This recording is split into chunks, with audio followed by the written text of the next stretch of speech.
Hauria de controlar els nervis. En el seu estat no li convé gens alterar-se d'aquesta manera. Si no vol que m'altere, no em toque les castanyes.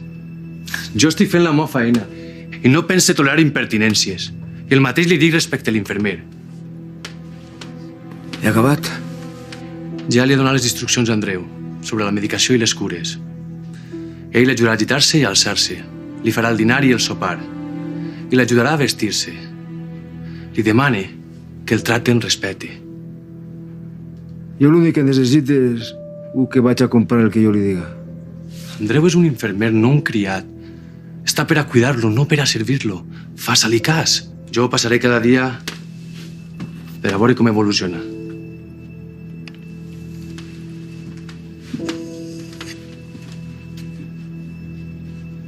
Està vostè molt malalt i és com si no volguera veure.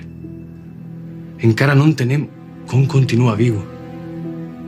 I on hauria d'estar és a l'hospital. Fins demà.